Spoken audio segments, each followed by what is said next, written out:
Assalamualaikum warahmatullahi wabarakatuh. Alhamdulillahilladzi arsala rasulahu bil huda wa dinil haqq liyuzhirahu ala dini kullihi walau karihal kafirun. Ashhadu an la ilaha illallah wahdahu la syarika lah wa ashhadu anna Muhammadan abduhu wa rasuluhu la nabiyya ba'dah. Allahumma salli ala sayyidina Muhammad wa ala alihi wa sahbihi wa man tabi'ahum bi ihsanin ila yaumiddin, amma ba'd. Hadratul muhtaramin, para alim, para ustadz, tokoh masyarakat dan hadirin yang berbahagia, marilah kita panjatkan puji syukur kehadirat Allah Subhanahu wa ta'ala yang telah memberikan kita nikmat sehingga kita bisa hadir di dalam multaqa ulama aswajah Ahlus Sunnah wal Jamaah Sidoarjo dengan penuh keimanan, dorongan iman dan kesehatan. Kita bisa hadir dalam rangka membahas sebuah tema yang luar biasa, yakni penyegaran makna kemerdekaan kita dari seremonial menuju kemerdekaan hakiki, merdeka dari penjajahan demokrasi, kapitalisme, dan komunisme. Salawat serta salam semoga selalu tercurahkan kehadirat baginda Rasulullah Muhammad sallallahu alaihi wasallam kepada keluarga beliau, sahabat beliau, dan orang-orang yang senantiasa ikhlas berjuang di jalan Allah ila yaumil qiyamah. Para alim, para ustadz, hadirin yang berbahagia,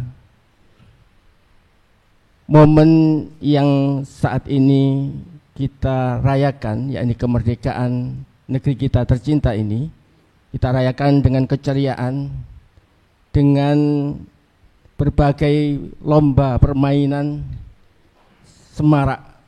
Namun setelah peringatan ini, apakah keceriaan itu masih kita rasakan? Ini yang menjadi pertanyaan kita semua. Apakah wajah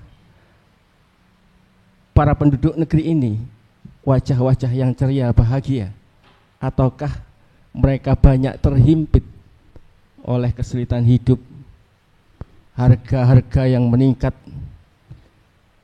politik yang tidak menentu, dan mulai memanas yang kita saksikan pada akhir-akhir ini, termasuk juga bagaimana cengkraman kapitalisme, komunisme, pertarungan dua ideologi besar di dunia ini juga mempengaruhi dan bahkan mencengkram negeri kita. Oleh karenanya, para alim, para ulama akan membahas hal ini dalam multaqa ulama Ahlus Sunnah wal Jamaah Sidoarjo dengan penjelasan yang detail berdasarkan syariat Islam. Baik, marilah kita buka multaqa ulama Ahlus Sunnah wal Jamaah Sidoarjo ini dengan membaca Ummul Quran, Al-Fatihah. A'udzubillahi minasyaitonirrajim. Bismillahirrahmanirrahim. Alhamdulillahi rabbil alamin, arrahmanirrahim, maliki yaumiddin. Iyyaka na'budu wa iyyaka nasta'in. Ihdinas siratal mustaqim. Siratal ladzina an'amta 'alaihim ghairil maghdubi 'alaihim waladdallin.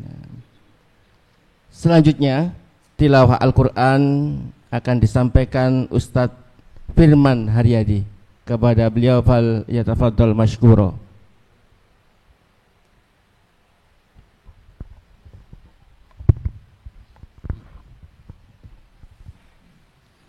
Assalamualaikum warahmatullahi wabarakatuh.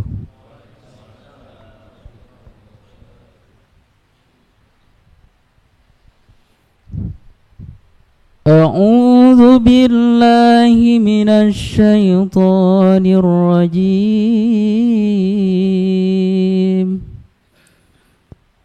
Bismillahirrahmanirrahim.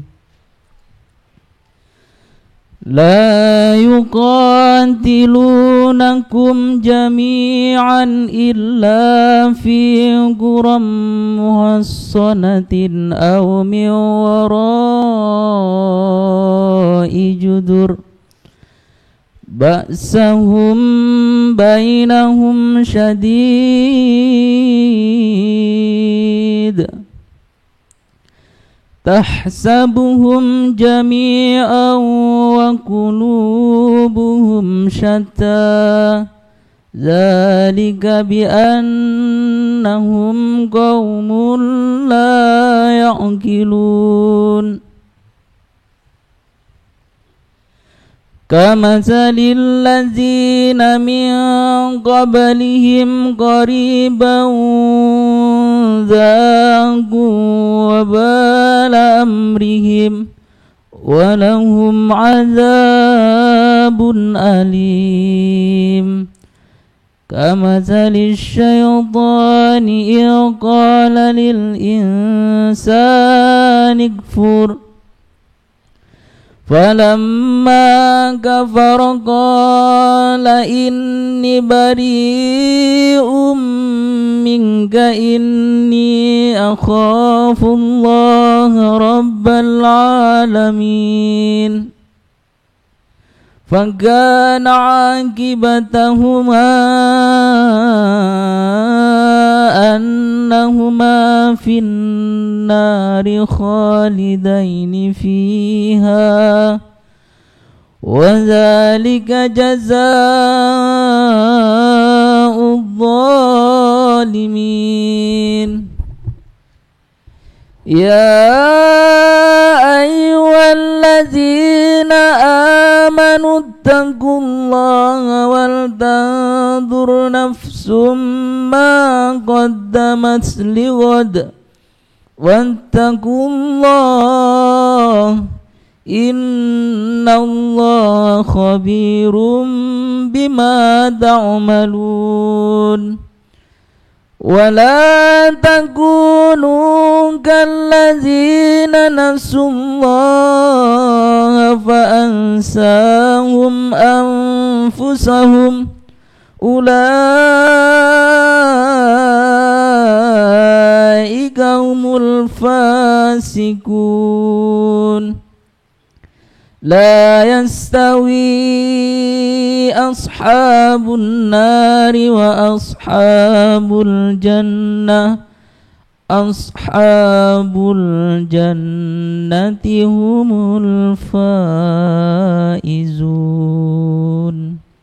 صدق الله العلي العظيم.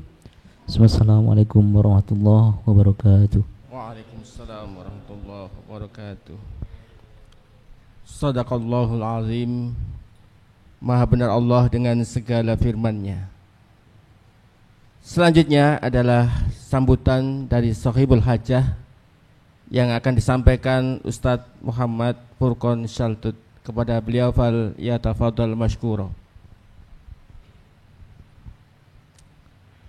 Bismillahirrahmanirrahim. Assalamualaikum warahmatullahi wabarakatuh. Innal hamdalillahi nahmaduhu wa nasta'inuhu wa nastaghfiruh wa na'udzu billahi min shururi anfusina wa sayyiati a'malina. Man yahdihillahu fala mudilla lahu wa man yudlilhu fala hadiya lahu. Ashhadu an la ilaha illallah wa ashhadu anna Muhammadan abduhu wa rasuluh. Allahumma salli wa sallim ala sayyidina Muhammadin wa ala alihi wa ashabihi wa man tabi'ahum bi ihsanin ila yaumiddin. Amma ba'du. Qala Allah Ta'ala fi kitabihil karim. A'udzu billahi minasy syaithanir rajim. Bismillahirrahmanirrahim. Ya ayyuhalladzina amanu taqullaha haqqa tuqatih wa la tamutunna illa wa antum muslimun. Wa qala Allah Ta'ala aidan ya ayyuhalladzina amanu taqullaha wa qulu qawlan shadida yuslih lakum a'malakum wa may yaghfir lakum dhunubakum wa may yuti'illaha wa rasulahu faqad faza fawzan 'azima. Pertama-tama yang kami hormati para alim, para ulama, para asatid yang sudah hadir di tengah-tengah kita, yang kami ta'zimi, yang kami nanti-nanti nasihatnya. Kemudian kepada para hadirin yang dirahmati Allah Subhanahu wa taala, marilah kita semua bersyukur kepada Allah Subhanahu wa taala atas limpahan rahmatnya kepada kita semua, sehingga pada malam hari yang penuh dengan kemuliaan ini kita bisa bersama-sama hadir di dalam sebuah agenda Multaqa Ulama Aswaja Sidoarjo. Fa insyaallah yang pada malam hari ini akan mengambil tema penyegaran makna kemerdekaan kita, dari seremoni menuju kemerdekaan hakiki, merdeka dari penjajahan demokrasi, kapitalisme dan komunisme. Salawat serta salam tetap tercurah kepada junjungan kita Nabi besar Muhammad sallallahu alaihi wasallam. Semoga kelak kita mendapatkan syafaat dari baginda Rasulullah sallallahu alaihi wasallam. Para jamaah yang dimuliakan Allah Subhanahu wa taala, mengapa tema ini menjadi penting? Karena yang kita lihat, yang kita rasakan ya, dari dulu, bahkan ketika mulai kita usia anak-anak sampai hari ini, sampai usia kita sekarang ini, maka kita masih merasakan dalam memaknai kemerdekaan itu kita isi dengan berbagai macam kegembiraan yang semu, ya, kegembiraan yang semu. Memaknai kemerdekaan itu dengan mengadakan lomba-lomba makan kerupuk dan seterusnya. Pada saat yang sama ya, keadaan kita tidak baik-baik saja. Pada saat yang sama kita tidak baik-baik saja. Bahkan yang terakhir sampai ke sini ya, yang kita viral sekarang ini adalah darurat. Merdeka kok darurat, darurat tapi kok merdeka lah. Oleh karena itu maka ini menjadi penting kita untuk menyegarkan kembali apa sih makna kemerdekaan yang sebenarnya itu. Qad ja'al Islam, sungguh Islam itu datang kepada kita semua ya. Yuharrirun nas, dalam rangka untuk membebaskan manusia ya, min ibadatil ibad ila ibadati rabbil ibad. Islam datang dalam rangka untuk membebaskan manusia dari penghambaan terhadap manusia menuju penghambaan kepada Tuhannya manusia, yakni Allah Subhanahu wa taala. Dan fa insyaallah dari situlah kemudian spirit perjuangan itu kemudian dimiliki oleh para pendahulu-pendahulu kita dalam rangka untuk membebaskan negeri yang kita cintai ini dari penjajahan. Namun dalam perjalanan sampai ke sini kita merasakan kemerdekaan yang hakiki itu jauh panggang dari api. Ketika kita senantiasa diingatkan bahwasanya kemerdekaan itu adalah atas berkat rahmat Allah Subhanahu wa taala, maka di dalam kenyataan sekarang Allah itu diabaikan atau Allah itu kemudian tidak disertakan. Oleh karena itu dalam kesempatan yang mulia ini Multaqa Ulama Aswaja Sidoarjo insyaallah akan kita bahas detailnya. Mudah-mudahan pembahasan ini akan mampu menyegarkan kembali, memaknai kemerdekaan kita pada ke depan yang akan datang. Oleh karena itu pada kesempatan yang malam hari ini kami ucapkan selamat mengikuti kegiatan Multaqa Ulama Aswaja Sidoarjo. Mudah-mudahan ini membawa manfaat, keberkahan kepada kita, keluarga kita, umat, khususnya umat Islam, sehingga betul-betul ke depan kita betul-betul merasakan kemerdekaan yang hakiki. Billahi taufiq wal hidayah. Wassalamualaikum warahmatullahi wabarakatuh.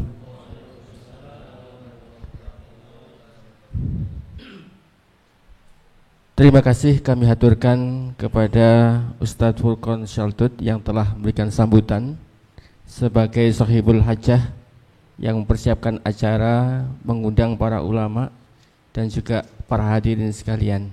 Mudah-mudahan amal soleh panitia semua termasuk beliau diterima oleh Allah sebagai pahala yang besar di sisi Allah kelak di akhirat. Amin. Baik hadirin yang berbahagia, selanjutnya adalah acara inti, yakni Multaqa Ulama Ahlus Sunnah wal Jamaah Sidoarjo yang mengambil tema yang sangat menarik, sangat up to date yang sekarang kita laksanakan. Seperti yang beliau sampaikan tadi, yakni penyegaran makna kemerdekaan kita dari seremoni menuju kemerdekaan hakiki, merdeka dari penjajahan demokrasi, kapitalisme, dan komunisme. Nah, kita bisa melihat bahwa masyarakat kita saat ini senang sekali atau acap kali itu senang dengan acara-acara yang bersifat seremonial.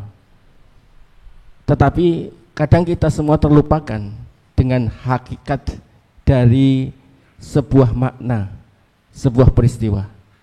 Nah, para ulama sebagai pewaris para nabi, kita harapkan akan memberikan guidance atau petunjuk bagaimana sebenarnya kemerdekaan yang hakiki, bukan kemerdekaan yang semu.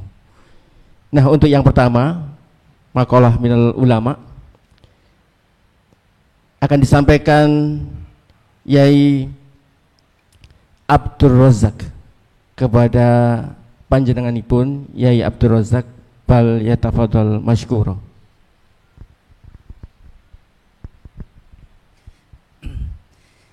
Bismillahirrahmanirrahim. Assalamualaikum warahmatullahi wabarakatuh. Alhamdulillahirabbil alamin. Wassalatu wassalamu ala sayyidil mursalin wa ala alihi wa sahbihi ajmain. Amma ba'du.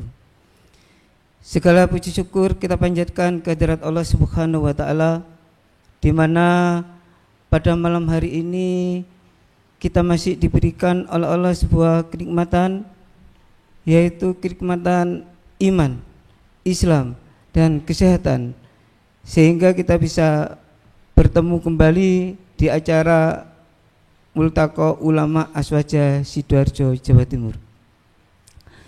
Salawat dan salam semoga tercurahkan kepada junjungan kita Rasulullah Muhammad sallallahu alaihi wasallam dan para keluarga beliau beserta para sahabat-sahabat beliau yang menyerukan dakwah Islam kepada seluruh umat manusia. Para ustadz, para yai yang dirahmati oleh Allah, tadi sudah disampaikan oleh MC bahwasannya bangsa Indonesia, negeri kita ini di bulan Agustus ini itu merayakan gebiar yang namanya kemerdekaan. Berbagai lomba-lomba diadakan di tingkat kabupaten, juga diadakan lomba-lomba perkantoran, baik dari lomba tadi makan kerupuk, lomba anak-anak, lomba bapak-bapak. Nah, ini juga sama di kampung saya juga gitu, lomba bapak, ibu-ibu juga. Nah, ini dan ditutup dengan kemarin malam 17-an itu apa? Tirakatan tasakuran ini ya. Tasakuran dan dilanjutkan juga karnaval lah ini. Dan juga kamu-kamu banyak itu ditutup semua itu. Kemarin saya sampai lewat mau pulang tuh bingung ini lewat mana ini. Akhirnya lewat jalan pintas. Nah, itu para ustadz, para yai yang dirahmati oleh Allah. Yang menjadi pertanyaan, apakah kita itu sudah merdeka? Apa yang dimaksud dengan merdeka? Jadi apa? Jadi merdeka ini adalah suatu keadaan seseorang itu bebas. Ya ini. Bebas melakukan apa saja yang dia inginkan. Nah, ini merdeka. Ya, suka-suka dia. Nah, ini suka-suka dia. Ini merdeka. Lah kalau kita lihat di dalam kemerdekaan Indonesia itu di sana juga dijelaskan di dalam undang-undang, ya undang-undang yang bagaimana dikatakan Indonesia itu merdeka. Nah ini, yang pertama itu melindungi segenap bangsa Indonesia dan tumpah darah Indonesia. Nah ini di dalam undang-undang. Bagaimana dikatakan bangsa Indonesia itu melindungi? Kalau kita lihat apa kenyataannya TNI, TKW di luar negeri coba diperlakukan semena-mena. Bahkan ada yang mengalami depresi. Ya, juga ya semua itu Allahu a'lam ya. Tetangga saya itu di Surabaya, ya suami istri itu menjadi TKI di Malaysia. Di sana itu memang katanya kerja yang keras, sehingga 2 bulan laki-lakinya itu meninggal. Langsung dari Malaysia naik pesawat dibawa ke Surabaya. ini menunjukkan apa? Menunjukkan tidak sesuai apa yang disampaikan di dalam undang-undang, yaitu melindungi segenap bangsa Indonesia dan tumpah darah Indonesia. Faktanya tidak seperti itu ternyata. Ini yang pertama. Terus yang kedua, memajukan kesejahteraan umum. Nah ini, coba kita sejahtera enggak para yai? Apalagi sekarang nih emak-emak itu ya, ibu-ibu itu sambat, bahan baku merasa naik semua ya. Listrik mulai dari cabai ini luar biasa ini. Saya ikut belanja masalahnya ya cabai itu ya, listrik naik, BBM lah ini. Nah ini juga apa memenuhi yang dikatakan memajukan kesejahteraan umum. Nah, ini ternyata tidak dari fakta yang ada. Nah, terus yang ketiga, ini mencerdaskan kehidupan bangsa. Nah ini, coba mencerdaskan kehidupan bangsa. Lah kalau kita lihat sekarang ini, bayangkan biaya pendidikan semakin mahal, ya kan? Akhirnya apa? Akhirnya yang sekolah, yang kuliah itu yang punya duit, ya, yang terutama yang punya duit. Yang tidak punya duit, dia tidak bakalan menempuh kuliah atau sekolah. Nah, tetangga saya itu sampai sekarang tidak sekolah itu, dipelajari di rumah. Nah, kenapa? Karena biaya pendidikan semakin mahal. Nah, ini buktinya, ya kan? Buktinya, ya apakah kita merdeka? Makanya dikatakan mencerdaskan kehidupan bangsa, tapi pada faktanya tidak demikian. Terus yang keempat, ikut berpartisipasi dalam perdamaian dunia. Nah ini, coba kalau kita lihat faktanya, bagaimana kasus Palestina. Negeri-negeri yang ada semua diam, bahkan Indonesia pun juga diam. Ini mana faktanya? Mana buktinya? Kalau keikutsertaan apa? Berpartisipasi dalam perdamaian dunia. Para ustadz, para yai yang dirahmati oleh Allah. Inilah fakta yang ada di sini, di Indonesia. Nah, sekarang menjadi pertanyaan, apakah sebenarnya kemerdekaan itu? Nah, ini saya teringat saya cuplik perkataan dari Rib'i bin Amir, ya, di mana beliau ditanya oleh orang-orang Persia, pada waktu itu ditanya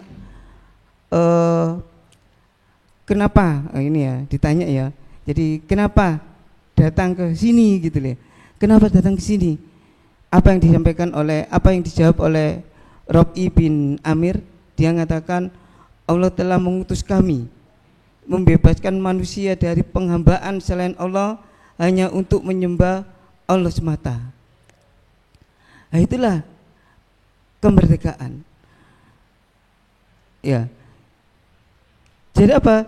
Jadi kalau kita lihat sekarang ini bangsa Indonesia ini memang belum merdeka. Tetapi tetap kita harus bersyukur, ya kan? Karena apa? Karena kemerdekaan fisik yang dilakukan ini. Baik, mungkin itu saja yang dapat saya sampaikan. Saya akhiri. Assalamualaikum warahmatullahi wabarakatuh. Jazakumullah khairan katsira. Kami haturkan kepada Ustaz Yai Abdul Razak yang telah memaparkan makna kemerdekaan hakiki.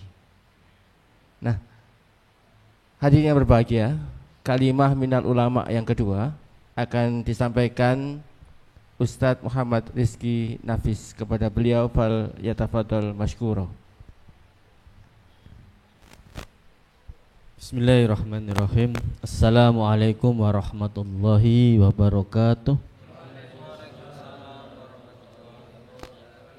Alhamdulillah, alhamdulillahilladzi arsala rasulahu bil huda wa dinil haq liyudhhira 'alad dini kulli wa kafa billahi syahida. Asyhadu an la ilaha illallah wa asyhadu anna Muhammadar Rasulullah. Allahumma sholli wa sallim wa barik ala sayyidina Muhammad wa ala alihi wa ashabi ajma'in, amma ba'du. Para alim ulama, para hadirin, alhamdulillah kita bisa hadir dalam keadaan yang sehat walafiat. Kemerdekaan memang merupakan anugerah dari Allah, sehingga negara kita ini sekarang bisa merasakan kemerdekaan. Dan setiap tahunnya kita merayakan kemerdekaan itu, dikarenakan memang itu adalah bagian dari kegembiraan kita yang tidak lagi dijajah. Sebagaimana saudara-saudara Palestina kita yang sekarang ini sedang dijajah sehingga mengalami kesulitan secara fisik. Sementara di Indonesia kita merdeka. Secara fisik tidak ada satupun penjajah yang menjajah negeri kita. Namun apakah benar bahwa kita ini sudah merdeka? Ataukah yang sifatnya seremoni, yang sifatnya adalah perayaan itu hanyalah sekedar perayaan, namun faktanya masih belum merdeka? Untuk melihat itu, maka izinkan saya untuk menyampaikan beberapa data, dan nanti bisa dicek data tersebut. Salah satunya adalah dari Tempo, bahwa saat ini 70% migas, minyak dan gas itu dikuasai oleh asing. Apakah ini yang disebut sebagai merdeka apabila kita memiliki minyak dan gas namun 70% dimiliki oleh asing? Kemudian batu bara, bauksit, nikel, timah itu 75% juga dikuasai oleh asing. Tembaga dan emas 85% tambangnya dikuasai oleh asing.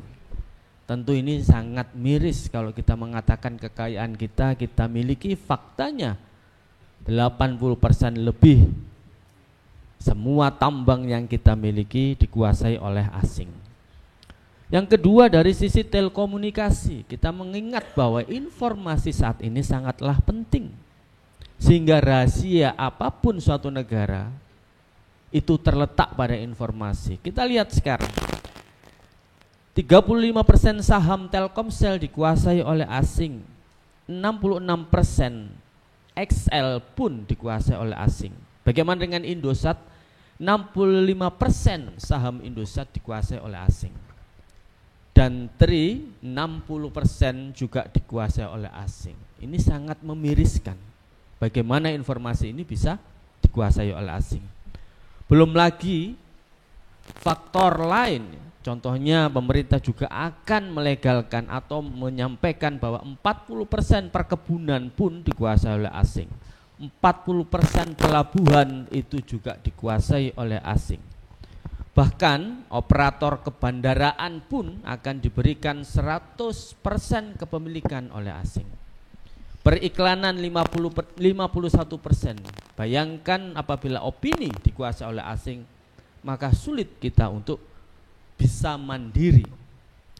Dari jasa kebandaraan 40%, 49% dikuasai asing. Terminal darat untuk barang 49% dikuasai oleh asing. Di dalam segi hukum 76 undang-undang pesanan oleh asing. Tentu saja untuk melegalkan aturan-aturan yang tadi, sumber daya alam dan apapun, sehingga asing bisa menguasai kekayaan kita dengan dalih mereka sudah legal secara undang-undang, padahal undang-undang tersebut merupakan pesanan asing, sehingga undang-undang kita menjadi undang-undang liberal. Dari segi tenaga kerja asing yang mulai masuk ke Indonesia, di saat yang sama banyaknya PHK yang terjadi, ini merupakan kontradiktif. Dari sisi kedokteran juga pun mengalami hal yang serupa. Kriminalitas 2023 itu 288.472 kasus, naik 4,3% dari 2022. Mengapa ini semua terjadi? Dikarenakan memang apabila semua kekayaan dikuasai oleh asing, maka apa yang bisa kita nikmati? Di sisi yang lain, angka korupsi para pejabat juga semakin naik. Dan ini masih banyak kekayaan-kekayaan kita. Salah satunya adalah 200 pulau di Indonesia itu sudah dimiliki oleh asing. Masih banyak seperti ini. Lantas akibatnya apa? Akibatnya setiap tahun hutang kita, negara kita akan semakin besar. Dan kita tidak mungkin untuk bisa melunasinya. Bahkan semakin besar. Apabila hutang semakin besar, maka dibebankan kepada rakyat. Rakyat semakin bebannya semakin berat. Apa yang terjadi? Maka kita akan menjadi negara secara fisik memang tidak terjajah, namun secara ekonomi bahkan kita bisa menjadi budak di negara kita sendiri. Saya rasa seperti itu akibatnya. Apakah sekarang masih kita mengatakan bahwa kita merdeka? Tentu saja kita harus berpikir lagi. Untuk itu harus kita buat suatu perubahan, di mana yang sebelumnya kemerdekaan hanya seremoni atau perayaan harus berubah menjadi kemerdekaan yang hakiki, kemerdekaan yang bisa mengatur apa keinginan kita. Tentu saja kemerdekaan sebagaimana kita tanggung jawab menjadi manusia yang berada di bumi ini, menjadi hamba Allah, menjadi orang yang terikat dengan aturan Allah. Demikian yang kami sampaikan. Bila taufik wal hidayah. Wassalamualaikum warahmatullahi wabarakatuh.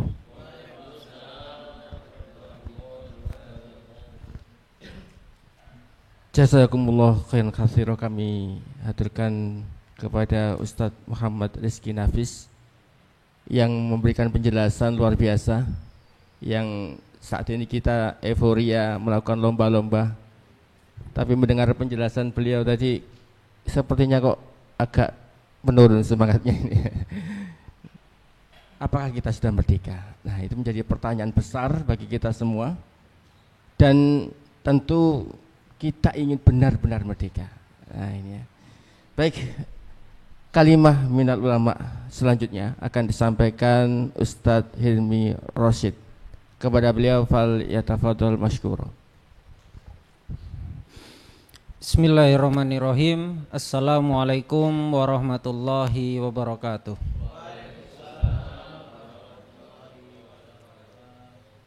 Innal hamdalillah nahmaduhu wa nasta'inuhu wa nastaghfiruh wa na'udzu billahi min syururi anfusina wa min sayyiati a'malina. May yahdihillahu fala mudhillalah wa may yudlilhu falan tajida lahu waliyyan mursyida. Asyhadu an la ilaha illallah wa la syarika lahu wa asyhadu anna Muhammadan abduhu wa rasuluhu la nabiyya wa la rasula ba'dah, amma ba'd. Hadirin para alim ulama, termasuk guru saya juga ada di sini. Kali ini izinkan saya untuk menyampaikan sedikit terutama terkait jalan menuju kemerdekaan hakiki dalam Islam. Apa sih kemerdekaan itu? Kemerdekaan yang saat ini dipahami oleh masyarakat adalah terbebasnya suatu bangsa dari penjajahan. Yang seharusnya enggak seperti itu. Kemerdekaan dalam Islam justru artinya berbeda. Betul kata Sohibul Hajah, yaitu berpindahnya seorang hamba dari ibadatul ibad, beribadah kepada seorang makhluk, kepada ibadatul Rabbul ibad, menjadi ibadah kepada Rabbnya makhluk, yaitu Allah Azza wa Jalla, menjadi pribadi yang bertakwa. Maka artinya justru lebih luas lagi, artinya justru lebih luar biasa lagi ketika itu seorang muslim, apalagi kita sebagai alim ulama, para ustadz, pemimpinnya para umat, kita yang menyetir umat. Maka yang pertama-tama, kemerdekaan hakiki itu apa sih? Kemerdekaan hakiki dalam Islam adalah terbebasnya hati dari perbudakan hawa nafsu, terutama diri kita. Kemaksiatan di depan mata, bahkan di depan HP kita sekali tutul keluar hal yang maksiat apapun mudah diakses. Nah, ini menjadi hal yang perlu kita waspadai, terlebih zaman sekarang gitu loh. Maka ini seiring dengan firman Allah surat Ad-Jasiyah ayat 23 yang artinya, maka pernahkah kamu melihat orang yang menjadikan hawa nafsunya sebagai Tuhannya dan Allah membiarkannya sesat berdasarkan ilmunya, dan Allah telah mengunci mati pendengaran dan hatinya dan meletakkan tutupan atas penglihatannya. Maka kita waspadai betul diri ini, beristiadah kepada Allah Subhanahu wa taala, senantiasa meningkatkan iman kita agar tidak terjerumus dalam hawa nafsu. Yang kedua, kemerdekaan hakiki itu apa sih? Kemerdekaan hakiki yaitu terbebasnya jiwa dari ketergantungan selain kepada Allah. Para alim, para ulama, jabatan yang ada saat ini, harta yang kita dapat saat ini, istri cantik yang mendampingi kita saat ini, itu adalah ujian yang diberikan Allah Azza wa Jalla kepada kita. Itu hanya sementara, maka gantungkanlah setiap apa yang kita miliki ini kepada Allah Subhanahu wa taala. Harta akan hilang, amanah akan dicabut. Maka sepandai-pandainya ulama, maka penggantungan kita kepada Allah, jangan kepada asuransi atau yang lain sebagainya. Itu tidak akan bisa menolong kita, terlebih di yaumil akhir, di mana tidak ada naungan, tidak ada pertolongan selain syafaat dari Rasulullah SAW, dan Allah Azza wa Jalla menjadi hakim satu-satunya pada waktu itu. Maka jelas dalam surat Al-Ikhlas, Qul huwallahu ahad, Allahus somad, ayat yang pendek tapi besar maknanya. Katakanlah bahwasanya Tuhan yang Maha Esa dan Dialah tempat bergantung segala sesuatu. Lalu yang ketiga, kemerdekaan hakiki adalah terbebasnya akal dari kebodohan dan kesesatan. Para alim, para ulama yang saya cintai karena Allah, kita tahu di dalam pikiran akal kita lebih terdepan daripada umat, memimpin umat dengan apa? Dengan ilmu yang kita miliki. 1 tahun, 2 tahun, 12 tahun, kita di pesantren tidak akan bermanfaat apapun ketika ilmu itu tidak mengedukasi umat dan justru membodohi umat untuk mendukung kezaliman yang ada di depan mata kita. Janganlah kita menjadi seorang ulama, seorang ustadz yang justru pandai membodohi masyarakat, menjadi corong penguasa untuk melegalkan kedzaliman. Kita sangat miris dengan apa yang dipaparkan sebelumnya. Banyak dari kedzaliman-kedzaliman tersebut yang seharusnya mensejahterakan, bisa digunakan, dimanfaatkan untuk mensejahterakan masyarakat. Namun karena umat ini tidak tahu bagaimana berbuat, bagaimana cara berpolitik yang baik menurut Islam, bagaimana berekonomi yang baik menurut Islam, akhirnya ini menjadi jauh daripada kesejahteraan umat. Maka ini adalah PR kita semua. Terlebih ulama kalau kemudian pinter justru membodohi umat, apa yang kemudian dalam Al-Qur'an firman Allah Subhanahu wa taala, wala talbisul haqqo bil batil wala taktumul haqqo wa antum ta'lamun. Memang firman ini untuk orang Yahudi dan Nasrani, tapi juga berlaku untuk ulama yang justru menyembunyikan yang hak daripada yang batil. Dia tahu itu hak, tapi karena tergiur sesuatu harta yang diberikan penguasa jabatan, lalu dia memberikan hal yang bodoh kepada umat, sehingga umat salah berbuat, salah bersikap dan lain sebagainya. Na'udzubillahi min dzalik. Thayyib, para hadirin yang kemudian dimuliakan oleh Allah Subhanahu wa taala, mungkin itu yang bisa saya sampaikan sebagai titik untuk menjadi jalan menuju kemerdekaan yang hakiki.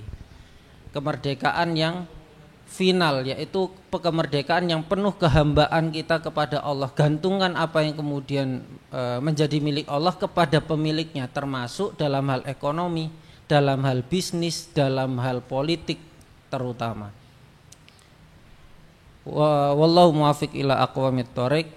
Assalamualaikum warahmatullahi wabarakatuh. Waalaikumsalam warahmatullahi wabarakatuh. Jazakumullah khairan katsira kepada Ustadz Hilmi Rashid yang telah memberikan gambaran lebih jelas bahwa kemerdekaan ini juga dimaknai secara mendalam bahwa merdeka dari hawa nafsu kita masing-masing, dan juga secara kolektif bahwa kemerdekaan itu kita bisa terlepas dari penghambaan kepada sesama manusia melalui hukum, undang-undang, kebijakan yang tidak sesuai dengan syariat Islam, untuk merubah merdeka dari penghambaan itu menuju terikat tunduk patuh kepada Allah Subhanahu wa ta'ala. Sebuah makna yang mendalam yang akan menembus hati-hati kita yang sekarang memaknai hanya sekedar seremonial kemerdekaan itu menjadi makna yang lebih mendalam, berarti, dan tentu ini makna yang akan bermanfaat dunia dan akhirat. Baik, kalimah minal ulama selanjutnya akan disampaikan Ustadz Usman Mansur. Kepada beliau fal yatafadhal masykura.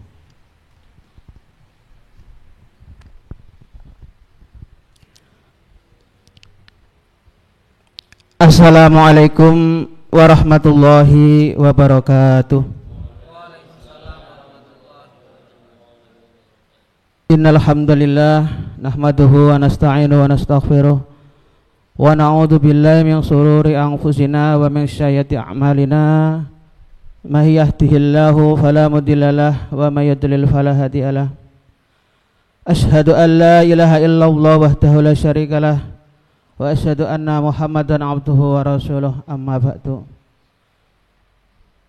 Hadratul mutaramin ingkang kawula hormati para sesepuh, para alim, para kiai, para ustad, pemirsa At-Tafkir Channel yang dimuliakan Allah Subhanahu wa taala. Pada kesempatan yang berbahagia ini, Al-Fakir akan menyampaikan sebuah tema merdeka dari penjajahan demokrasi kapitalisme dan penjajahan sosialis komunisme. Hadirin rahimakumullah, para alim ulama, para kiai, para ustadz, pemirsa At-Tafkir Channel yang dimuliakan Allah Subhanahu wa taala. Kalau kita lihat demokrasi, ini kita sudah tidak asing lagi.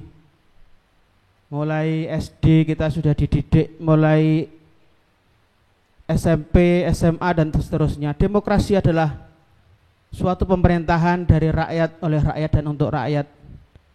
Tetapi masalahnya rakyat yang mana?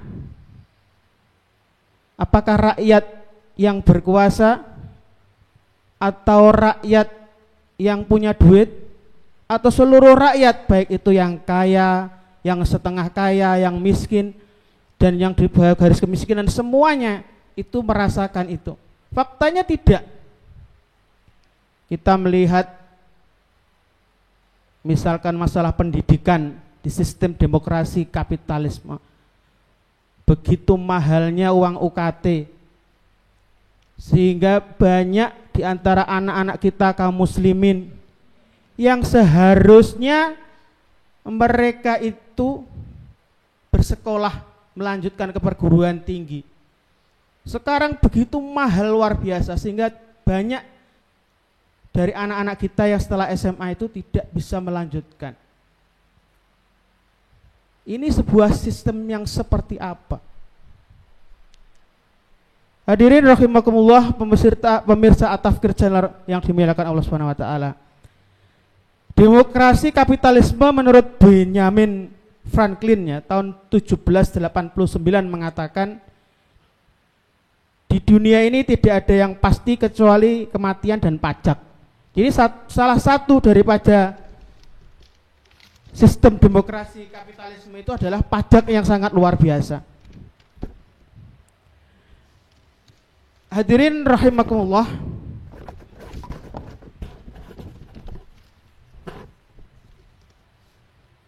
pernyataan Benjamin tadi, pernyataan ini menunjukkan bahwa pajak dianggap sebagai bagian yang tak terpisahkan dari sistem ekonomi kapitalisme. Pajak selain sebagai sumber penerimaan negara menjadi salah satu metode yang digunakan pemerintah di dalam sistem kapitalisme untuk mengatur distribusi kekayaan. Kenyataannya tidak seperti itu, fleksibel. Tarif pajak membutuhkan kesepakatan politik yang rumit. Sistem perpajakan yang disepakati manusia menghadapi problem, salah satunya keadilan. Adam Smith, salah satu tokoh ekonom klasik, mengemukakan bahwa salah satu prinsip perpajakan adalah setiap warga negara harus ikut berkontribusi dalam mendukung pemerintah semampu mereka sebanding dengan pendapatan mereka. Namun kenyataannya di beberapa negara maju mencapai lebih dari 50% pajak ya. Jepang misalkan 55%, Inggris 63%, Finlandia 66,7%, dan Belgia 79,5%. Hadirin para alim ulama rahimakumullah. Jadi memang tidak hanya pajak, masih banyak yang lain selain masalah kesehatan misalkan. Coba betapa mahalnya kesehatan kita.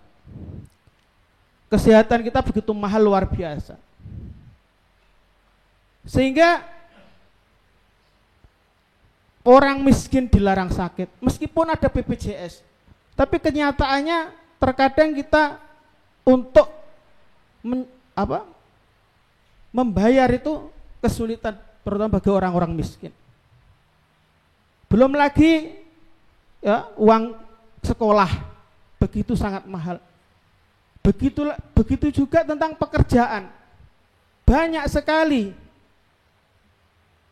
trouble yang terjadi di sistem ini. Jamaah kaum muslimin rahimakumullah, para alim ulama yang dimuliakan oleh Allah Subhanahu wa taala. Alhasil sistem demokrasi kapitalisme merupakan sistem yang rapuh, sebab dari dasarnya ia telah memisahkan agama dari kehidupan atau yang disebut fasluddin anil hayah. Nilai spiritual menjadi sangat kering, sementara setiap hedonisme dan serba bebas menjadi sangat masif. Hadirin rahimakumullah, demikian juga dengan sejarah kebiadaban komunisme di berbagai negara. Profesor R. Rommel tahun 1994 pada rentang waktu tahun 1900 sampai 1987. Komunisme di berbagai negara seperti Uni Soviet, Kamboja, Cina, Kuba, Korea Utara, dan Vietnam telah membunuh sekitar 110 juta orang. Baik dilakukan oleh kalangan pemerintah, kelompok-kelompok pro pemerintah maupun gerakan militer komunis. Semua orang yang dibunuh adalah orang-orang yang dianggap pro kapitalis atau kontra revolusi dan kelompok-kelompok anti komunis termasuk kaum muslimin. Jamaah kaum muslimin rahimakumullah, berbagai data misalkan dalam buku catatan hitam kriminalitas komunisme tahun 1999 dijabarkan korban kebrutalan komunisme di berbagai negara. Misalkan di Uni Soviet 20 juta korban jiwa, di Cina 65 juta korban jiwa, di Vietnam 1 juta korban, dan seterusnya sampai Afghanistan. Ini jumlahnya luar biasa. Semua daftar kematian di negara-negara yang pernah dikuasai oleh komunis adalah implementasi sebuah ideologi yang cacat, bahkan cacat permanen, menilai problem masyarakat dari persoalan kelas-kelas sosial, seolah-olah jika kelas sosial hilang, maka hilang pula penderitaan masyarakat. Nyatanya alih-alih membawa kebaikan, malah menciptakan permusuhan di masyarakat dan pembantaian terhadap orang yang tidak bersalah. Komunisme akhirnya menjadi penyumbang pembunuhan terbesar dalam sejarah umat manusia. Kedua ideologi ini mengalami kegagalan karena keduanya dibangun atas dasar yang batil. Alhasil sistem demokrasi kapitalis merupakan sistem yang rapuh, demikian juga sistem komunisme. Jamaah kaum muslimin, para alim ulama, para kiai, para ustadz, pemirsa At-Tafkir Channel rahimakumullah. Allah Subhanahu wa taala berfirman dalam Quran surat Al-Maidah ayat 45. A'udzubillahi minasyaitonirrajim. Bismillahirrahmanirrahim. Wa man lam yahkum bima anzalallah faulaika humudz zalimun. Barang siapa tidak memutuskan perkara dengan yang Allah turunkan, dengan hukum Allah Subhanahu wa taala, maka mereka itu adalah orang-orang zalim. Demikian juga Quran surat Al-Maidah ayat 47. Wa man lam yahkum bima anzalallah faulaika humul fasikun. Barang siapa tidak memutuskan perkara dengan hukum yang Allah turunkan, maka mereka itu orang-orang yang fasik. Dan di closing dengan Quran surat Al-Maidah ayat 44. Wa man lam yahkum bima anzalallah faulaika humul kafirun. Barang siapa tidak memutuskan perkara dengan hukum-hukum Allah, maka mereka itu orang-orang yang kafir. Hadirin jamaah rahimakumullah, karena itu umat Islam harus semakin bersemangat menggelorakan dakwah secara intelektual, politis dan damai untuk melanjutkan kehidupan Islam, menjemput kemenangan dan kemerdekaan yang hakiki, menyatukan seluruh wilayah dunia dengan tegaknya Islam kafah dan dalam nilai bingkah khilafah Islamiyah. Takbir, Allahu Akbar. Jamaah, para alim ulama yang saya cintai, para alim ulama, para kiai, para asatid, pemirsa At-Tafkir Channel rahimakumullah, demikian yang dapat kami sampaikan, kurang lebihnya mohon maaf. Billahi taufiq wal hidayah. Wassalamualaikum warahmatullahi wabarakatuh. Waalaikumsalam warahmatullahi wabarakatuh. Jazakumullah khairan katsira. Kami haturkan kepada Ustadz Usman untuk selanjutnya yakni kalimah minal ulama akan disampaikan Yai Abdul Hamid. Kepada beliau fal yatafadhal mashkura.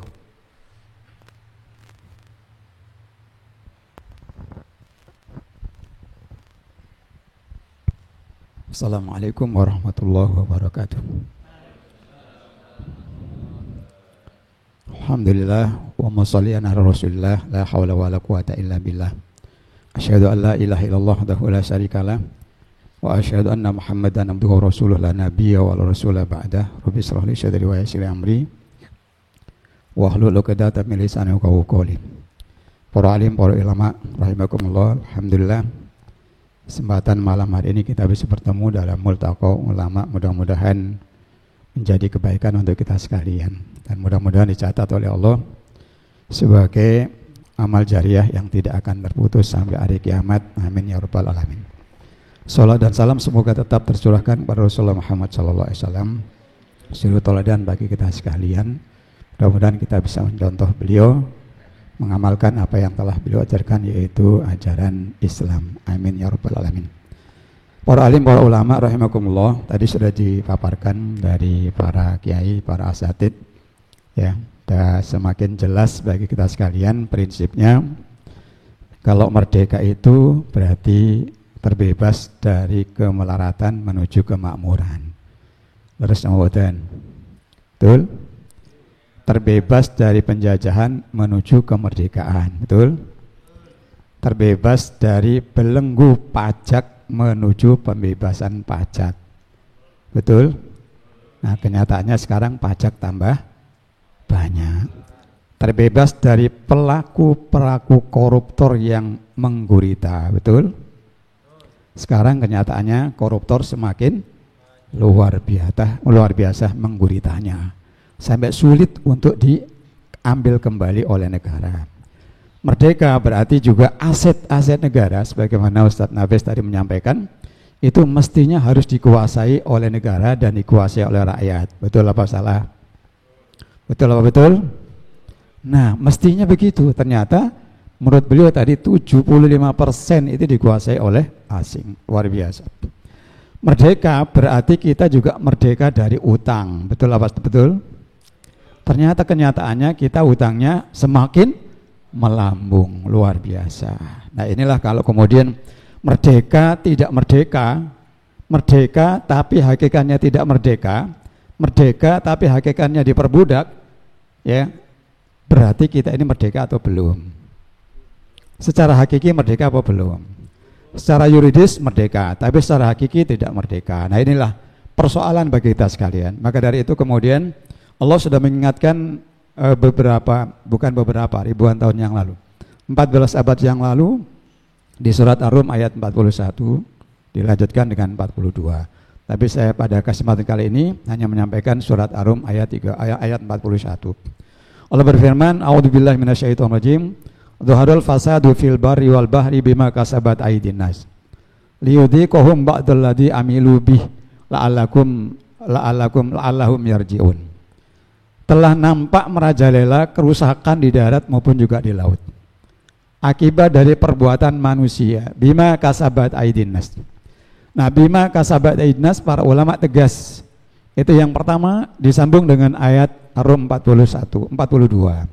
Kana aksaruhum musyrikin, sebagian besar di antara mereka musyrik. Tadi saya sampaikan bahwa dari Ustadz Furqan Saltot tadi, terbebaskan dari penghambaan kepada hamba menuju kepada Allah. Tapi kalau kemudian menjadikan hamba-hamba Allah sebagai Tuhan-Tuhan lain selain Allah, berarti itu adalah termasuk musyrik.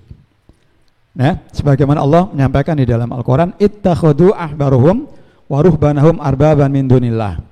Mereka telah mengambil para pembesar Yahudi dan juga para rahib dari kalangan orang Nasrani itu sebagai arbaban min dunillah, sebagai Tuhan-Tuhan selain Allah. Nah, penjelasan singkatnya adalah bahwa mereka bukan menyembah langsung para rahib, bukan menyembah langsung para ahbar dari Yahudi maupun juga pemuka Yahudi maupun Nasrani, tapi mereka memutuskan perkara yang berbeda, bahkan berseberangan dengan hukum-hukum Allah, rakyatnya, umatnya ikut terhadap para rahib dan para pembesar itu. Itulah yang dikatakan sebagai arbaban min dunillah. Makanya Allah menyampaikan dalam surat Ar-Rum 42, karena aksaruhum musyrikin. Orang-orang yang buat musyrik, orang-orang yang menjadikan selain Allah sebagai Tuhan mereka dengan menetapkan hukum selain hukum-hukum Allah SWT, itu adalah termasuk merusak ahlul maksiat, ahlul musyrik di sisi Allah Subhanahu wa taala. Sekarang kenyataannya ada apa tidak? Kenyataannya demikian atau tidak? Menjadikan hukum-hukum selain Allah dijadikan sebagai hukum, menjadikan hukum-hukum yang berseberangan dari hukum-hukum Allah, mereka justru diikuti dan dijadikan sebagai hukum yang lebih tinggi dibandingkan dengan hukum Allah Subhanahu wa taala. Naudzubillah summa naudzubillah. Karena itu Allah menyampaikan doharul fasad, rusak di mana-mana. Rusak masalah keuangan, banyaknya utang. Rusak masalah perilaku para pejabat, banyaknya koruptor. Rusak politikus yang oportunistik, tergantung menguntungkan yang mana. Menguntungkan saat ini bisa bergabung dengan partai yang kemarin mereka benci, mereka tidak suka. Saat ini juga mereka bergabung dengan dan mencintai atau bersama-sama memilih orang-orang yang tadinya menjadi bermusuhan. Oportunistik, tidak punya visi yang jelas untuk agama Allah SWT, tidak punya visi yang jelas untuk memerdekakan negeri ini dari berbagai macam penguasaan imperialisme modern yang dulu dengan kolonialis. Karena itulah kemudian saya sampaikan pada para alim ulama yang dimuliakan oleh Allah, tidak lain adalah bahwa persoalan-persoalan yang demikian ini tidak ada solusi kecuali dengan solusi yang diajarkan oleh Allah SWT dengan menerapkan Islam secara kafah. Perintah Allah SWT di dalam Al-Quran surat Al-Baqarah 208, ya ayyuhalladzina amanu udkhulu fi silmi kafah wa la tattabi'u khutuwati syaiton innahu lakum aduwwum mubin. Wahai orang beriman, masuklah kalian ke dalam Islam secara kafah dan jangan mengikuti langkah-langkah syaitan, karena itu adalah termasuk musuh yang nyata bagi kalian. Langkah-langkah syaitan adalah membelokkan kita dari jalan Allah Subhanahu wa taala. Langkah-langkah syaitan adalah menjauhkan hukum-hukum Allah dari hukum-hukum yang kita jalani dalam kehidupan ini. Masuk yang dimaksudkan oleh Allah adalah masuk dalam Islam secara kafah. Terapkan hukum-hukum Allah secara keseluruhan. Dan itu tidak mungkin kecuali dengan sistem khilafah. Takbir. Hanya dengan sistem khilafah Islam, umat Islam bisa terselesaikan. Hanya dengan sistem khilafah baldatun thayyibatun akan bisa digapai oleh masyarakat. Hanya dengan sistem khilafah maka rakyat akan makmur, rakyat akan adil, rakyat akan memperoleh kebahagiaan dunia dan akhirat. Hanya dengan sistem khilafah umat Islam bisa tenang dunia dan akhirat. Hanya dengan sistem khilafah umat Islam bisa selamat dunia akhirat, dan hanya dengan sistem khilafah solusi berbagai macam persoalan itu bisa diselesaikan. Takbir. Mudah-mudahan khilafah akan segera tegak. Karena tidak ada solusi lagi kecuali dengan Islam, tidak ada solusi lagi dengan sistem khilafah yang diajarkan Rasulullah Muhammad SAW. Dan sudah terbukti 1342 tahun di bawah naungan khilafah, terbukti masyarakat makmur, masyarakat adil, masyarakat sejahtera. Kaum muslimin bisa menguasai 2/3 dunia. Yang terakhir insya Allah adalah khilafah yang terakhir. Kaum muslimin dengan khilafah ala manhajun nubuwah yang terakhir ini akan menguasai seluruh dunia dengan izin Allah Subhanahu wa taala. Demikian yang bisa saya sampaikan. Mudah-mudahan multaqa ulama ini menghasilkan kebaikan untuk kita sekalian, menghasilkan dakwah untuk memperjuangkan agama Allah dan tegaknya khilafah Islamiyah di bumi kita ini dan juga di seluruh negeri-negeri kaum muslimin. Billahi taufiq wal hidayah wa ridha. Wassalamualaikum warahmatullahi wabarakatuh. Waalaikumsalam warahmatullahi wabarakatuh. Jazakumullah khairan katsirah. Kami haturkan kepada Kiai Haji Abdul Hamid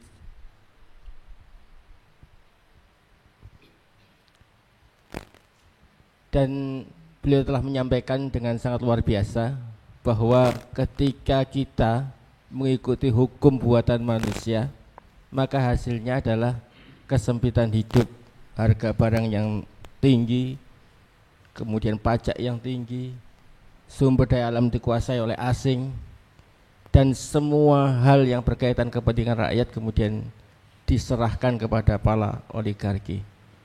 Jadi ketika kita mengikuti demokrasi hukum manusia, maka itulah terjajah secara hakiki, gitu saja.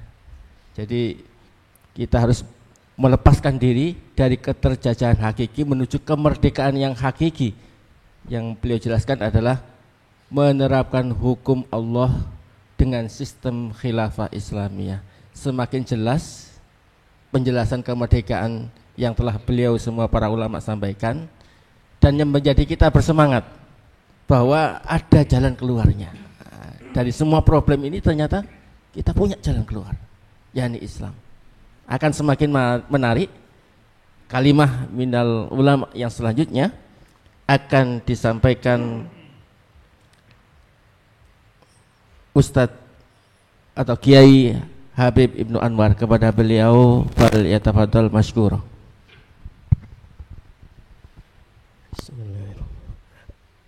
Assalamualaikum warahmatullahi wabarakatuh. Bismillahirrahmanirrahim. Alhamdulillahi rabbil alamin. Alhamdulillahilladzi nazzala al-furqana ala 'abdihi liyakuna lil 'alamin nadhira. Ashhadu an la ilaha illallah wahdahu la syarika lah wa ashhadu anna Muhammadan 'abduhu wa rasuluh. Allahumma salli wa sallim wa barik ala sayyidina Muhammad wa ala alihi wa sahbihi ajma'in. Amma ba'd. Para alim, para ulama, para kiai, astadid dan para tokoh, alhamdulillah pada kesempatan kali ini kita semua bisa hadir dalam Multaqolam Aswaja Sidoarjo. Mudah-mudahan kehadiran kita pada acara ini menjadi salah satu sumbangsih kita untuk kemajuan umat Islam yang ada di negeri kita ini. Hadirin para kiai, para ulama, pada kesempatan ini kami akan menyampaikan bahwa khilafah itu adalah ajaran Ahlus Sunnah wal Jamaah. Kalau kita melihat kata-kata atau kita cermati kata-kata Ahlus Sunnah wal Jamaah, ini Imam Tabrani menyampaikan salah satu riwayat dari Rasulullah Muhammad SAW bahwa orang-orang Yahudi akan terpecah belah menjadi 71 atau 72, demikian juga orang-orang Nasrani. Sedangkan umat Islam itu terpecah atau menjadi kelompok-kelompok sebanyak 73. Dan yang selamat adalah satu kelompok, yang lain celaka.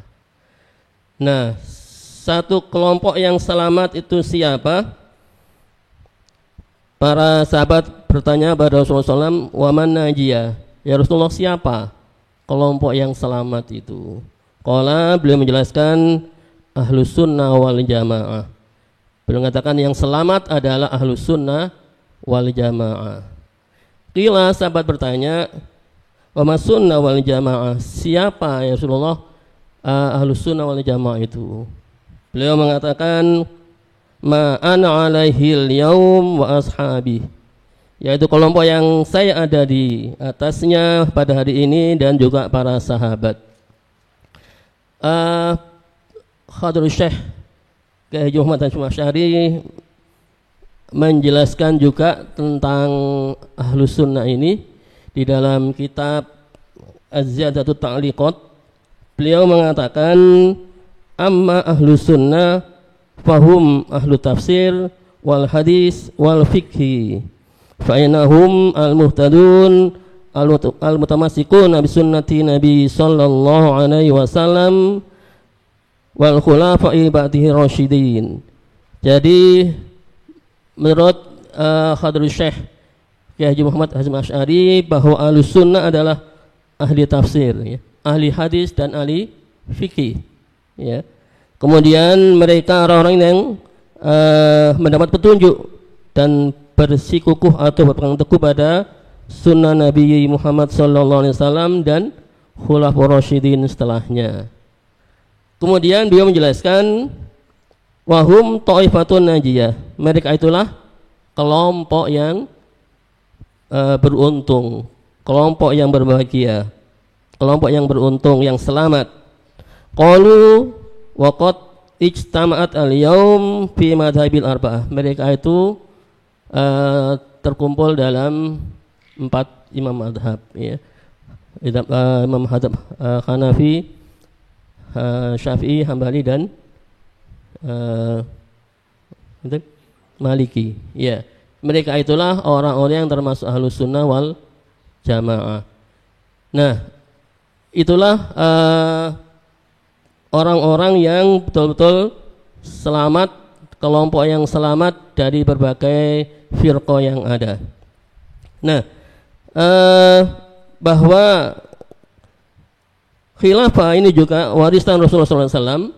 Dapat kita lihat bahwa setelah wafatnya Rasulullah Muhammad SAW, tidak satu pun ada sahabat, tidak seorang pun sahabat yang berselisih sistem apa yang akan digunakan sepeninggal Rasulullah Muhammad SAW. Padahal waktu itu ada kerajaan Romawi, ada kekaisaran Persia yang termasuk negara yang adidaya. Tapi tak satu pun sahabat yang melirik sedikit pun enggak. Tidak ada mereka yang kemudian berbeda pendapat. Mereka hanya berbeda berselisih siapa yang akan mengganti Rasulullah Muhammad SAW. Inilah para sahabat, para khulafaur rasyidin yang termasuk siapa yang mengikuti mereka, ada termasuk orang-orang yang masuk dalam kategori Ahlus Sunnah wal Jamaah. Itulah contoh dari para sahabat yang bisa kita lihat di dalam sejarahnya, sehingga mereka tetap teguh di dalam memegang teguh ajaran Islam, tidak tergoyah sedikit pun dengan ajaran-ajaran yang lain. Mudah-mudahan kita diberi kekuatan oleh Allah SWT untuk selalu mengikuti ajaran-ajaran yang benar yang telah dicontohkan oleh Rasulullah Muhammad SAW dan para sahabat beliau.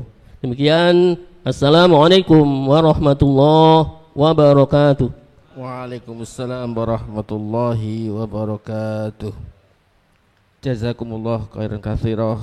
Kami haturkan kepada Yai Habib Ibnu Anwar yang beliau jelaskan sangat luar biasa bahwa kaum muslimin yang terpecah menjadi 73 kelompok atau golongan, satu yang selamat yakni Ahlus Sunnah wal Jamaah. Ahlus Sunnah wal Jamaah adalah ma'ana wa ashabi. Jadi yang Rasulullah dan para sahabat berjalan di atasnya. Rasulullah tidak pernah menerapkan demokrasi. Padahal demokrasi jauh lebih lama ketimbang turunnya Rasulullah diutus oleh Allah ke muka bumi ini. Tapi tidak pernah diterapkan. Beliau menerapkan wahyu hukum dari Allah Subhanahu wa taala saja. Demikian juga para ulama, dan sepanjang sejarah kaum muslimin selalu menerapkan syariat Islam hingga runtuhnya khilafah pada 1924. Ini adalah bukti yang sangat konkret bahwa Islam memiliki sebuah ideologi dan kita akan benar-benar merdeka dengan menjalankan ideologi Islam itu dalam bingkai Daulah Khilafah Islamiyah. Demikianlah penjelasan para ulama Ahlus Sunnah wal Jamaah tentang pentingnya khilafah. Luar biasa. Baik, akan lebih tajam dan gamblang di penghujung kalimah minal ulama ini akan disampaikan Ustadz Andre Husnari. Kepada beliau fal yatafadhol masykura. Assalamualaikum warahmatullahi wabarakatuh. Segala puji bagi Allah, salawat dan salam semoga terlimpah kepada Rasulullah. Para ulama yang saya muliakan, beberapa waktu lalu itu bangsa ini larut dalam euforia ketika timnas kita masuk Piala Asia. Begitupun ketika ada putra-putri dari negeri ini yang berhasil memperoleh medali dalam ajang Olimpiade. Terlepas dari perdebatan yang ada, sebenarnya dari sana bisa kita lihat bahwa negeri ini, bangsa ini negeri besar, bangsa besar, tapi dahaga dengan prestasi, dahaga dengan kehebatan. Terlalu banyak hal-hal yang memalukan dalam konteks dan konteks internasional. Seolah kita kehilangan harapan. Yang kita dengar dari hari ke hari adalah tambah kusam, tambah karut-marutnya negeri ini. Oleh karena itu menjadi penting quo vadis kita adalah apakah Indonesia ini bisa bertransformasi menjadi negara adidaya. Tapi harap supaya dicatat, jawabannya jangan latah sebagaimana latah nanti 2045 kan kita akan memperoleh bonus demografi. Tanpa paham apa itu sebenarnya bonus demografi akan seperti apa yang dialami oleh negeri ini. Para ulama yang saya muliakan, Indonesia punya potensi menjadi negara adidaya dunia. Setidaknya ada 4 poin di sini. Pertama, karena letak geostrategis kita. Kita berada di persimpangan antara benua Asia dan Australia, Samudra Hindia, Samudra Pasifik, dan ada Selat Malaka di sana sebagai salah satu selat yang penting dan strategis. Yang kedua, kita punya potensi sumber daya manusia. Sumber daya manusia ini sangat berpengaruh. Dalam tahun-tahun ke depan memang akan ada perubahan demografi dunia. Hari ini terbanyak dunia penduduknya India, disusul oleh Cina. Kemudian nanti jelang tahun 2100 yang ketiga itu adalah Nigeria, baru Amerika Serikat, baru kemudian Pakistan, Kongo dan Indonesia posisi yang ketujuh. Tapi bagaimanapun itu masih besar sebagai suatu potensi. Yang ketiga adalah sumber daya alam. Negeri ini walaupun salah urus, kearut marut, tapi tetap ini adalah negeri yang kaya. Masih bisa yang banyak dimanfaatkan. Dan yang terakhir adalah militernya itu sendiri. Kita adalah punggawa dalam hal perang gerilya. Pahlawan-pahlawan kita, sebut misalnya Pangeran Diponegoro, Tuanku Imam Bonjol, kemudian Perang Aceh dan lain sebagainya, itu menerapkan konsep gerilya. Dan yang penting adalah man behind the gun, manusia yang di belakang senjatanya. Tapi para ulama yang saya muliakan, keempat potensi itu tidak akan ada artinya sama sekali tanpa poin kelima ini. Andai tidak ada pun 4 poin tersebut, tetap suatu negeri bisa bertransformasi menjadi adidaya dunia. Apalagi kalau memiliki keempat poin disebutkan tadi di atas. Apa gerangan poin kelima ini? Itulah mabda atau ideologi. Ideologi menjadi faktor yang penting. Ideologi bisa dikatakan sebagai akidah akliyah yang basiku anhan nizam, suatu akidah akliyah yang terpancar darinya aturan. Ideologi punya 2 pilar, punya fikroh dan punya torikoh. Pertanyaan besar kita sekarang adalah, apakah ideologi yang hari ini diterapkan oleh Indonesia sudah layak menjadi ideologi besar dunia? Itu persoalannya. Apakah pemerintah sebagai pihak yang paling bertanggung jawab mempraktekkan ideologi negara itu yakin bahwa inilah ideologi terbaik? Apakah pemerintah juga telah menjadikan ideologi yang sekarang diterapkan bisa menjadi solusi atas berbagai problematika dunia? Sehingga kalau orang bertanya apa solusi atas masalah Palestina, jawabnya adalah Pancasila. Apa solusi atas konflik di Timur Tengah? Pancasila. konflik misalnya di Afrika, Pancasila, apakah memang sudah seperti itu? Atau dengan berat hati harus kita katakan bahwa yang hari ini kita terapkan di negeri kita belumlah suatu hal yang sifatnya global dan besar, sehingga dia akan salah dan kalah bersaing dengan ideologi-ideologi besar dunia. Ada ideologi misalnya kapitalisme, ada ideologi sosialis, dan juga Islam itu sendiri. Lihat misalnya Amerika, kemana mereka pergi, mereka akan promosi ideologinya. Solusi ini adalah demokrasi, ayo tingkatkan HAM, ayo lingkungan hidup diperhatikan, dan lain-lain. Kita belum seperti itu. Kesimpulannya, jika memang demikian, apakah kita tetap ingin bersikukuh menerapkan kapitalisme yang kita tahu adalah biang kerok terhadap berbagai problem kehidupan kita hari ini dan tidak akan beranjak menjadi negeri yang besar, atau kita akan melirik kepada sosialis yang tadi telah dikatakan walaupun hanya eksis 70 tahun tapi korbannya ratusan juta, atau kita akan mengambil kembali jati diri kita yang sesungguhnya, yakni Islam itu sendiri. Negeri ini negeri Islam, mayoritas muslim, tidak mudah, tidak susah sebenarnya bertransformasi menjadi negeri yang adidaya tadi, dengan syarat mau tidak mau diterapkan Islam secara kafah dalam bingkai daulah khilafah. Wallahu a'lam bishawab. Assalamualaikum warahmatullahi wabarakatuh. Waalaikumsalam warahmatullahi wabarakatuh. Jazakumullah khairan katsirah. Terima kasih banyak kepada seluruh para ulama, para kiai, para ustadz yang telah menyampaikan nasihat-nasihatnya. Kita menemukan bahwa penjelasan dari Ustadz Andri tadi bahwa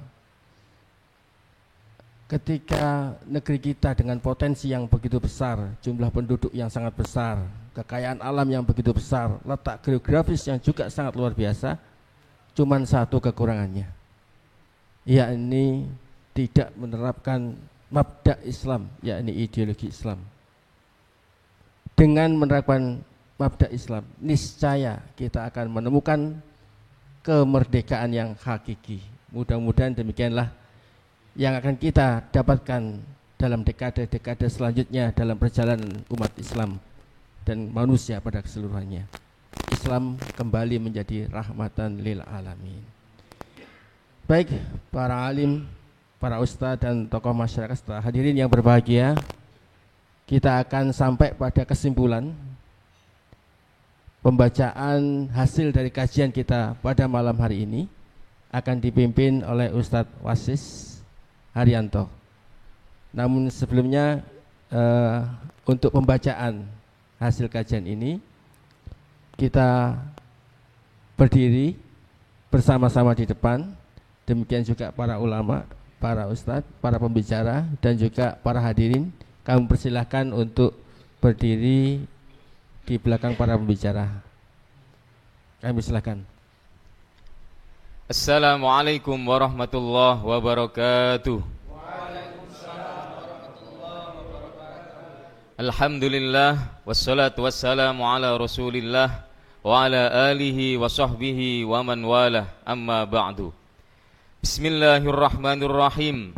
Pernyataan sikap ulama pada Multaqa Ulama Aswaja Kabupaten Sidoarjo dengan tema penyegaran makna kemerdekaan kita dari seremoni menuju kemerdekaan hakiki, merdeka dari penjajahan demokrasi, kapitalisme, dan komunisme.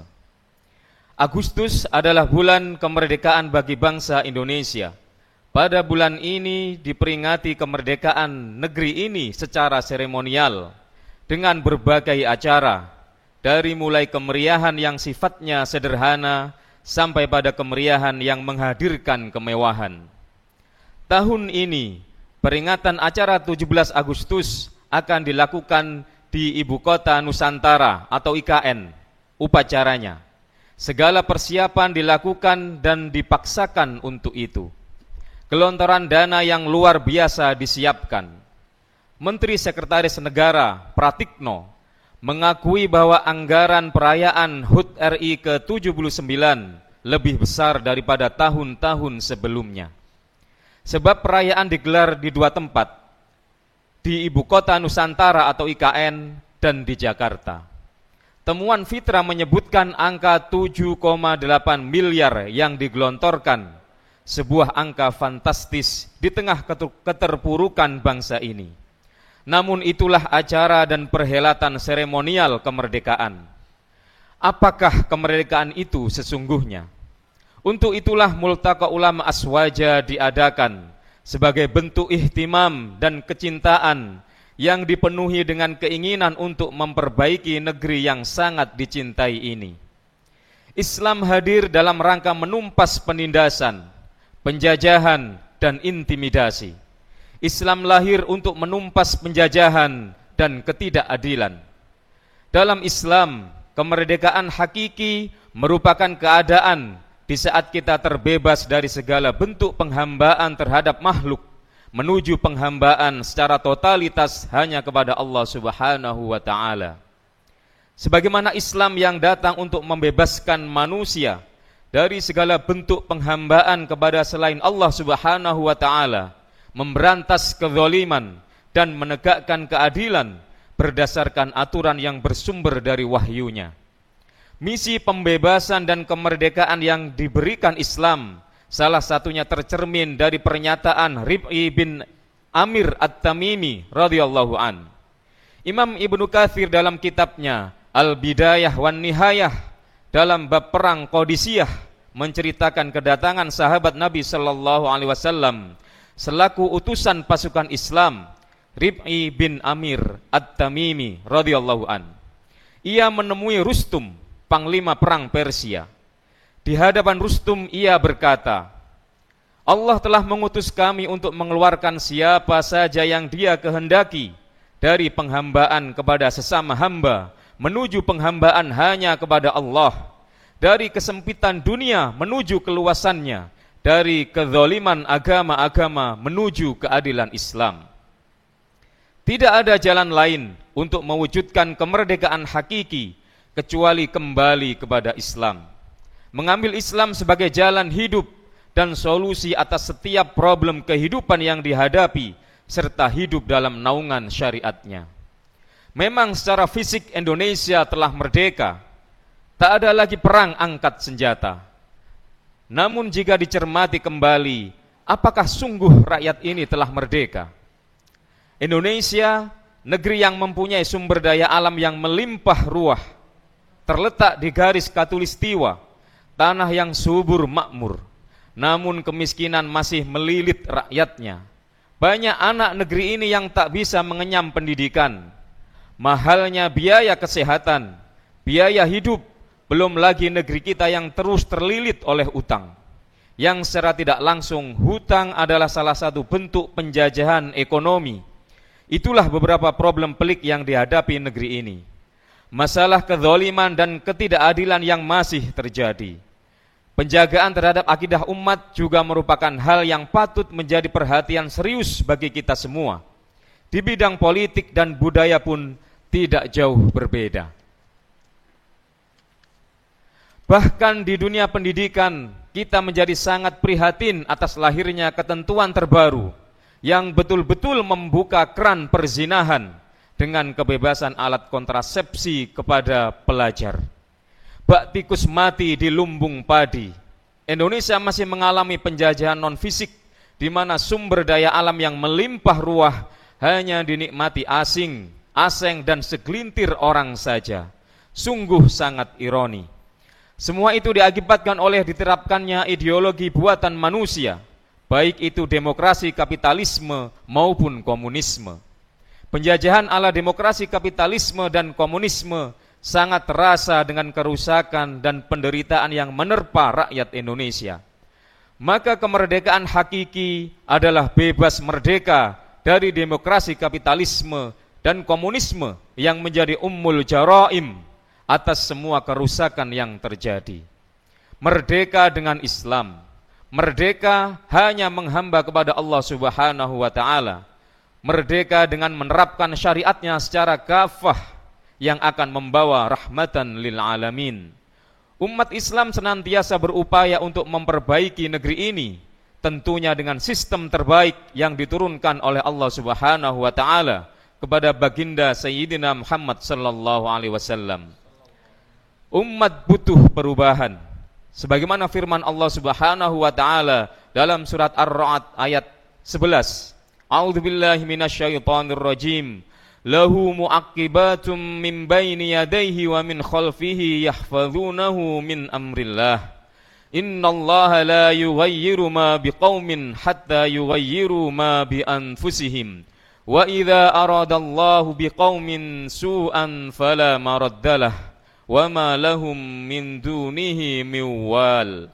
Yang artinya, baginya manusia ada malaikat-malaikat yang selalu menjaganya bergiliran dari depan dan belakangnya. Mereka menjaganya atas perintah Allah Subhanahu wa taala. Sesungguhnya Allah tidak akan mengubah keadaan suatu kaum sebelum mereka mengubah keadaan diri mereka sendiri. Dan apabila Allah menghendaki keburukan terhadap suatu kaum, maka tidak ada yang dapat menolaknya dan tidak ada pelindung bagi mereka selain Dia. Perjuangan menegakkan kebenaran dan mewujudkan keadilan tidak cukup hanya dengan menggelorakan semangat. Harus dibarengi dengan kejelasan kemana perubahan akan diarahkan dan langkah seperti apa yang harus diayunkan agar melahirkan perubahan dalam barisan yang tertata rapi dan penuh kekuatan. Allah Subhanahu wa taala berfirman yang artinya, sesungguhnya Allah menyukai orang-orang yang berperang di jalannya dalam barisan yang teratur, seakan-akan mereka seperti suatu bangunan yang tersusun kokoh. Surat As-Saff ayat keempat. Imam Al-Qurtubi meriwayatkan, ayat di atas turun ketika para sahabat bertanya, "Lau na'lam ayyul amal ahabbu ilallah la'amilnahu." Seandainya kami tahu amal yang paling dicintai Allah, niscaya kami akan melakukannya. Lalu turunlah ayat tersebut. Maka arah perjuangan dakwah harus jelas, yakni untuk terapkan syariat Islam secara kafah. Dan itu adalah satu-satunya solusi. Perkara ini tidak bisa tidak harus digawangi oleh ashabul fa'aliyah al-haqiqiyah, para ulama sebagai uyunul ummah dan min akhyaril ummah, harus berada di garda terdepan.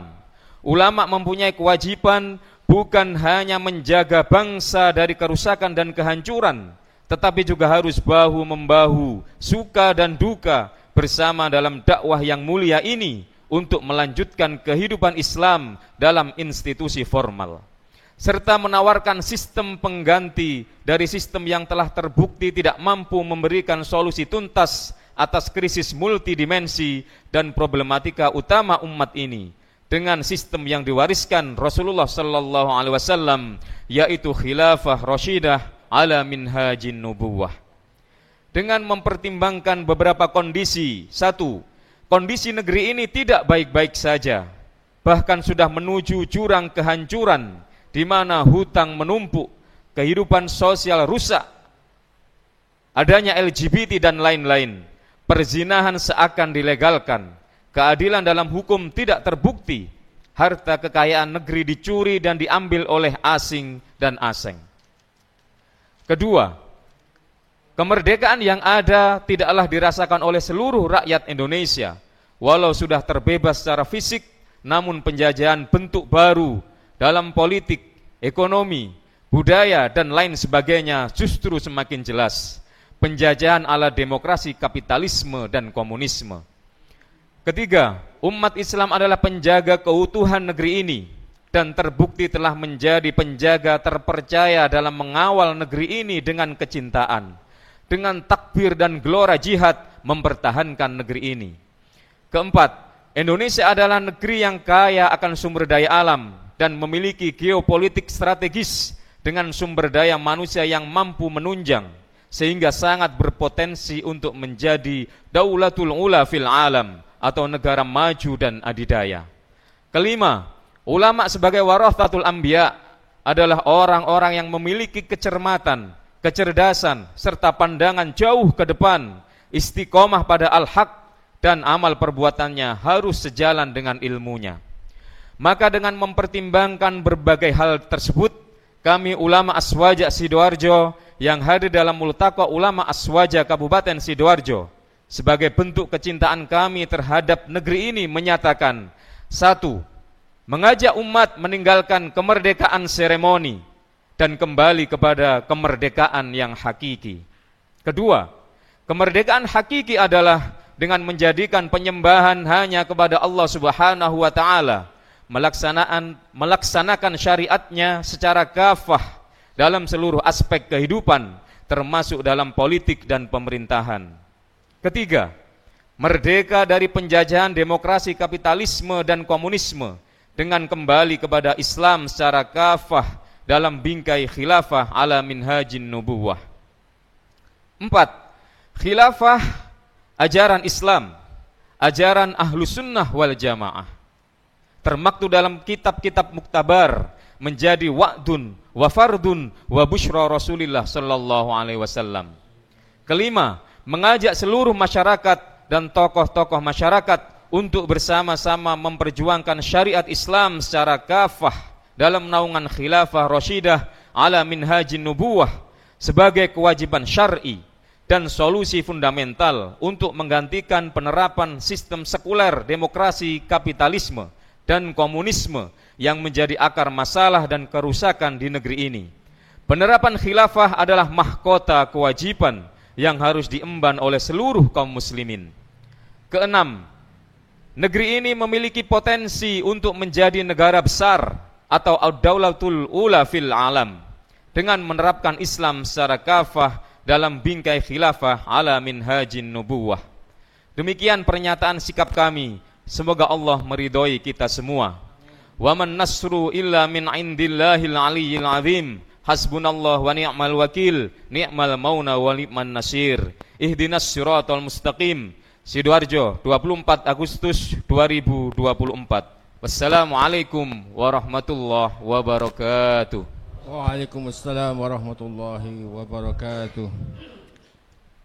Para ulama, para ustadz, tokoh masyarakat, dan hadirin yang berbahagia, demikian rangkuman dari nasihat para ulama serta seruan yang disampaikan ulama Ahlus Sunnah wal Jamaah Sidoarjo agar bisa menjadi panduan bagi umat dan juga pemegang kekuasaan untuk mendapatkan kemuliaan, yakni menjadi hamba Allah yang benar-benar merdeka dengan menerapkan Islam, menerapkan ideologi Islam, dan menerapkan khilafah.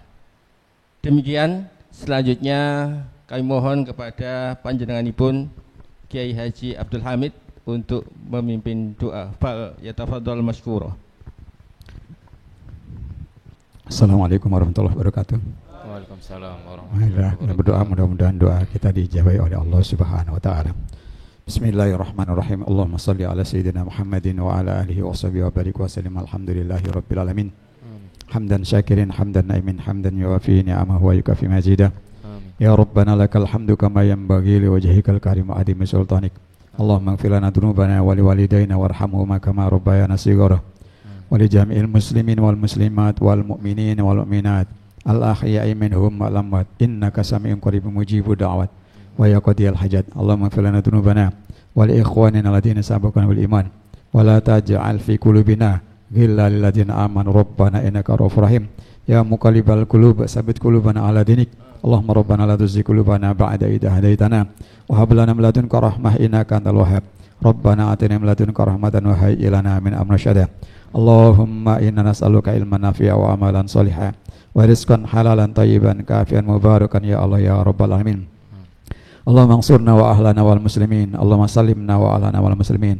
Allahumma hafidna wa ahlana wal muslimin wa afina wa ahlana wal muslimin bi rahmatika ya arhamar rahimin. Wa ahlikil kafarata wal musyrikah wa ahlikil kafirin wal yahudiyin wal musyrikin wal fasikin wal zalimin wal munafikin. Allahumma inna nas'aluka ilman nafi'a wa amalan shalihan wa rizqan halalan thayyiban kafian mubarakan ya Allah ya rabbal alamin. Allahumma inna nas'aluka alif bainana wa baina ummatin islamiyatin fi sairil alam majma' kulhum bil Islam bil Quran bi sunnati Rasulillah Muhammad sallallahu alaihi wasallam bil khilafah islamiyah rasyidah ala minhaj nubuwah bil khilafah islamiyah rasyidah ala minhaj nubuwah bil khilafah islamiyah rasyidah ala minhaj nubuwah yahkumu fiha bi jami' ahkamika yutabbiqu wa yunafidu bi jami' ahkamil Islam fil alam bi qaidin khalifatin adilin qadirin liyatahakama bi hukmika wahdah wa liyatanawala bi ridaka wahdah Allahumma yassir iqamatiha Allahumma asri' bi iqamatiha Allahumma ansul iqamatiha Allahumma ij'al mimman aqamaha bi aydina bi aqwalina bi da'watina bi a'malina bi amwalina wa bi anfusina ya Allah ya rabbal alamin wa ya mujibas sa'ilin Allahumma akhtim lana bil iman Allahumma akhtim lana bil Islam Allahumma akhtim lana bi husnil khatimah bi akhiri qaulina la ilaha illallah Muhammadur Rasulullah wa la takhtimana bi su'il khatimah wa tawaffana ma'al abror wa tawaffana ma'al ambiya wa tawaffana ma'al mursalin wa tawaffana ma'as siddiqin wa tawaffana ma'as syuhada'i wa tawaffana ma'as salihin wa tawaffana fi ridwaka ya Allah wa adkhilna jannatal firdaus wa adkhilna jannatal adn wa adkhilna jannatal na'im wa adkhilna jannatal ulya wa adkhilna jannata fiha yanzuru wajhaka min adami nikmati minka ya Allah ya rabbal alamin wa ya mujibas sa'ilin rabbana atina fid dunya hasanah wa fil akhirati hasanah wa qina adzabannar wa sallallahu ala sayyidina Muhammadin wa ala alihi wa sahbihi wa barik wa sallim walhamdulillahi rabbil alamin wassalamu alaikum warahmatullahi wabarakatuh. Waalaikumsalam warahmatullahi wabarakatuh. Demikian seluruh rangkaian acara telah kita laksanakan. Kami selaku Rois Multaqo mohon maaf jika ada kekurangan baik sikap maupun perkataan. Kita akhiri dengan doa kafaratul majlis. Subhanakallahumma wa bihamdika asyhadu an la ilaha illa anta astaghfiruka wa atubu ilaik. Assalamualaikum warahmatullahi wabarakatuh. Waalaikumsalam warahmatullahi